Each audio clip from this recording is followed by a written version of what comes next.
normally feature males in my First Lady show, but I was able to find one. Well, not, but we'll talk about him later. But who might this couple be? Yes. And don't they look just the picture perfect? All right, no clues needed. So let's just jump right in. We'll talk about Eleanor. She has chosen a contrasting two-tone dress in shades of bottle ink blue and powder blue. The asymmetrical drape of the bodice is punctuated with a delicate row of pastel embroidered flowers. Again, the dress Mrs. Roosevelt is wearing is from the 40s. We know that the Roosevelt term started in 33, but we're featuring the 40s. And it features a peplum at the waist and a design element borrowed from long ago. She has chosen her pale pink gloves and a corded bag, and as Lynn walks through, she'll also show you that the Roosevelts were always campaigning. So she has a little campaign button of her own there. Never miss a beat. Eleanor Roosevelt wasn't much of a fashion plate, but in her own right, one could argue perhaps she was. She bought her clothing off the rack. She felt that it was important to be able to, for other people to identify with her. She certainly in many other areas was very accomplished. And Lynn also wanted me to mention that she's wearing orthopedic shoes. Now, Eleanor did have some problems with her feet, and so she did have to have her shoes special made. When you see pictures of Eleanor Roosevelt, you will notice she often has on a flowered hat. So I think she got a lot of amusement out of her hats. Lynn had a quote that she found for me the other day. When she called me up and read it to me, I said, well, I think that you should tell the audience yourself, in your own words, what the quote is. So Lynn, I know you can make them hear you.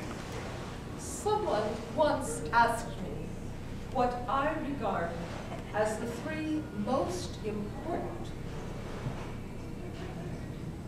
requirements for happiness. My answer was to be honest with yourself and others, to believe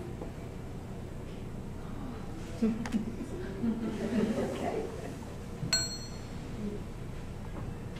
To believe you have. Is it your friends?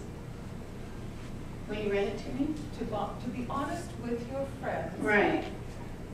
Honest with yourself and with others. Right. And to be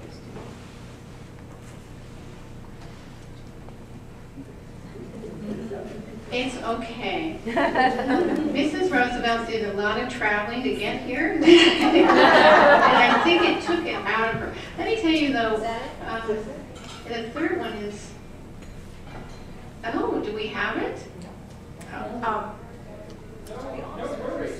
Well, let's talk another way. And to believe you have done the best you could, both in your personal life and at work. Right. And the ability to love others.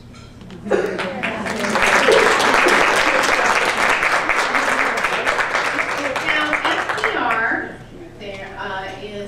Roosevelt's had a daughter named Anna, and she lived in Seattle. So a lot of times when I do Eleanor Roosevelt, some people in my audience might have had the occasion to meet Mrs. Roosevelt when she was here in Seattle visiting Anna.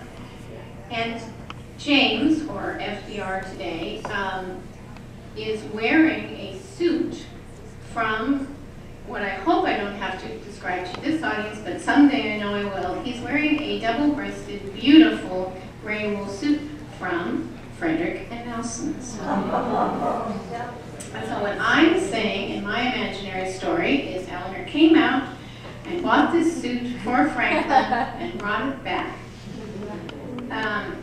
Again, I told you it's the pinstripe, and of course I hope you got a chance to see FDR's pin. We just recently had it identified by someone who Lynn knows, who is a button collector.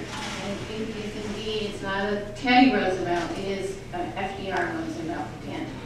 And then James' hat was loaned to us today from Lynn's collection, just so we could complete the FDR ensemble from head to toe.